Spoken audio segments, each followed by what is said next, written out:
نقول من كان يريد الحق فالدليل واضح صريح. نعم. لم يذكر أحد في القرآن كما ذكر بصراحة لصحبته كأبي بكر. نعم. إذ يقول لصاحبه لا تحزن. نعم. وإن أرادوا أن يقولوا إنه ليس أبا بكر فقد جاء في تفسيرهم أو في أكثر تفسيراتهم أن المقصود به سيدنا أبا بكر. نعم. طبعا من يريد الحق. أما من يريد الباطل نحن لا نكلمه. يقولون دليل. هو دليل. الذي نعم. يريد الباطل اللي احنا نتكلم مع من يريد الحق. نعم. أما من يريد الباطل فسيجد له 60,000 مخرج. إبليس سيجد له 1000 مخرج. نعم. نتكلم هذا من المعلوم من الدين بالضرورة في نعم. كل الكتب. نعم. نعرف كل الكتب أنه ما الكل يعلم أن الذي هاجر مع النبي صلى الله عليه وسلم هو أبو بكر رضي الله عنه. أثر مقطوع به. هذا أثر مقطوع في عند الجميع. نعم. لذلك حتى قال أحد الزنادقة أنه أخذه معه في الهجرة حتى يأمن أنه لا يشيبه. وإيش يعني شوف العقل. نعم. شوف العقل. أنا أريد أن أركز على لأن المشايخ كلهم طبعا أسهبوا في بيان تفسير الآية ولا أنا أريد أن أخاطب العقل. أنت الآن نختلف على التفسير، نختلف على الحديث ثبوته على عقلا. تعال نثبت الآن حتى كما ذكر الشيخ الآن حادثة الإفك أيعقل أن تحدث بدون أدلة بدون شيء؟ قائد القوم ورسول الله صلى الله عليه وسلم وامرأة لم يسمع عنها شيء قط من هذا، ولو أعوذ بالله قل إن كان للرحمن ولد فأنا ولد. هذا من باب التنزل مع الخصوم. نعم. الشرطية لا يتحقق وقوعها. لا يتحقق. لكن في مثل هالظرف وأمام الناس وأمام الجيش في جيش خليه بس الإنسان يتكلم عقلا. طبعا سيقول قال احنا نبرئ القضية، مو تبرئها، الله برئها. نعم. الله طهرها. أهل البيت إنما يريد الله أن يذهب عنكم رجس أهل البيت وطهركم تطهيرا. في من نزلت؟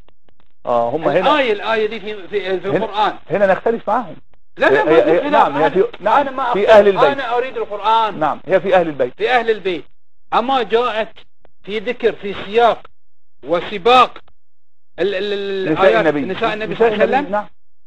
لا شك أن حديث الكساء ثابت ومن ذكروهم أهل البيت لا شك، لكن هذا ليس فقط أهل البيت، ليس قصرا عليهم، ليس قصرا على أهل البيت، ولكن أمهات زوجات النبي صلى الله عليه وسلم هم من أهل البيت. بل موسى عليه السلام إذ قال لأهله امكثوا إني آنست نارا، من أهله؟ ألم تكن زوجته؟ كل أهل الذي جاء في القرآن يقصد به الزوجة. كل الأهل الذي جاء في القرآن يقصد به الزوجة. فما الذي يخرج أمهات المؤمنين من آل البيت؟ طيب إذا كان حب آل البيت هو دين، ونحن ندين بحب آل البيت وهو دين، فلماذا يخرج الزوجات؟ نقول احنا نريد نحاكي العقل إن لم نحاكي النقل. إذا إنسان ما تأخذ بنقل، تعال حتى القرآن، افتح القرآن من أوله لآخره وانظر أين ذكر الأهل، ستجد لم تأتي إلا لزوج الإنسان.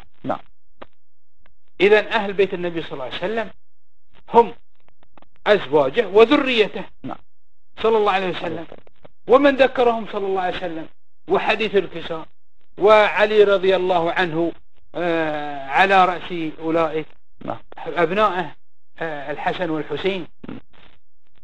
فالقضية احنا هل سننهي؟ احنا نريد لأن هناك الخاسر الخبيث هذا والعياذ بالله طمس الله على بصره وعلى بصيرته.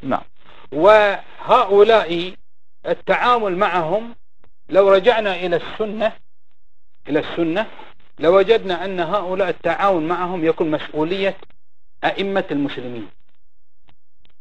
إذا كان النبي صلى الله عليه وسلم الذي لما دخل مكة وقال عفى عن من كان يعذب المسلمين بل ومن قتل المسلمين، عفى عنهم، قال إلا عبد العزة بن خطل.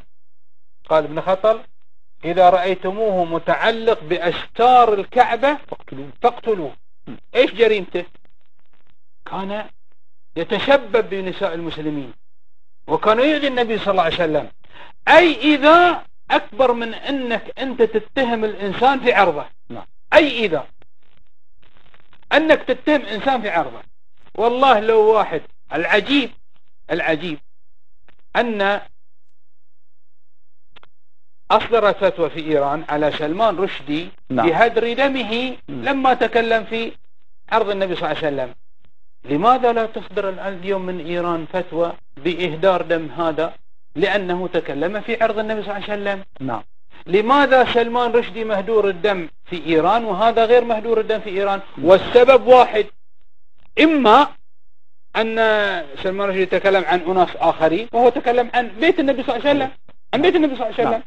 وإما أن يعني الفتوى سياسية وليست شرعية. نعم.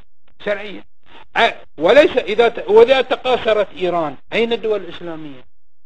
بالله عليك لو إنسان يتكلم عن زوجة حاكم من الحكام، عن زوجة خادم الحاكم، مش الحاكم، عن زوجة خادم الحاكم، هل سيترك؟ لا يترك. نعم. بالأمس قلنا أحمدي نجاد يعتذر لزوجة ساركوزي ويدافع عن زوجة ساركوزي، وزوجة ساركوزي نحن لا نتكلم فيها. نعم. إطلاقا لا نتكلم فيها. طب يا أخي تعالى دافع عن أم المؤمنين. احنا نقول الكل يعرف من زوجة ساركوزي، ايش ماضي زوجة حتى في فرنسا انتقد ساركوزي في قضية اقترانه بها. نعم. في فرنسا الفرنسا التي الإباحة وصلت فيها إلى حد الهمجية. ونجاد يدافع عن زوجته وعن لا يتكلم. لا نلومه لكن نطلب منه من باب أولى أن يدافع عن، لا أقول عن أم المؤمنين حتى ما يزعلش مني يعني. لا هي أم المؤمنين. نعم. لا أقول له تنزلا، وإنما عن زوجة النبي صلى الله عليه وسلم الذي يزعم أنه ينتسب إليه. تلك كافرة عنده كافرة. لا يشك في كفر زوجة ساركوزي ويدافع عنها أنه عن الكلام فيها. طيب على الأقل تنزلا بالعكس. وين حماة الإسلام وين نعم شيخي، يعني الأمر فيه خفايا وخبايا، والحديث هي حرب على الإسلام. نعم. هي حرب على الإسلام، والحديث له شجون كما ذكرت. نعم. أنت بدأت لا تحسبوا شرا لكم بل هو خير لكم. وهذه ليست بآخر بركات آل الصديق. نعم. هذه ليست آخر بركات آل الصديق، بركاتهم منذ كما قال الصحابة لما رضي الله عنها نزلت آية التيمم عندما فقدت عقدها أيضا. نعم. وهذه أيضا كان بسبب عقدها أيضا. نعم. بارك الله فيك. أستأذنكم شيخي، أستأذنكم فاصل ثم نعود إليكم نستكمل هذا الحوار الماتع. مشاهدي الكرام، هذا فاصل ثم نعود إليكم عما قليل بإذن الله تعالى. كونوا معنا. إن جاءكم متطول بإشاعة فتبينوا يا إخوتي